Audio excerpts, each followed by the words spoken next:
കരുതിയ മത്സരം തിരിച്ചുപിടിക്കുക എന്നത് ഒരു കലയാണ്. ഒരു കാലത്ത് മൈറ്റി ഓസ്ട്രേലിയ ആയിരുന്നു അതിൽ മിടുക്കർ.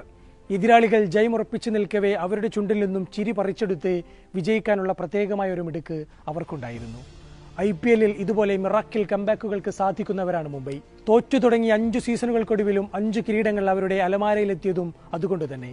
ഇന്നലെ ഡൽഹി സ്റ്റേഡിയത്തിൽ കണ്ടത് ആ വിന്റേജ് മുംബൈയുടെ മിന്നലാട്ടങ്ങളാണ്. ബാറ്റിംഗിലും അവർക്ക് ശുഭസൂചനകളുണ്ടായിരുന്നു.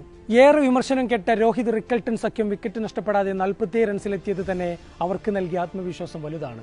പിന്നാലെ സൂര്യകുമാർ യാദവും തിലക് വർമ്മയും നമൻധിറുമെല്ലാം താളം കണ്ടെത്തിയതോടെ സ്കോർ 200 പിന്നിട്ടു. ബൌളിംഗിലും സ്വപ്നതുല്യമായ തുടക്കമാണ് അവർക്ക് ലഭിച്ചത്. ആദ്യ പന്തിൽ തന്നെ ഫ്രേസർ മക്കർക്ക് പുറത്ത്.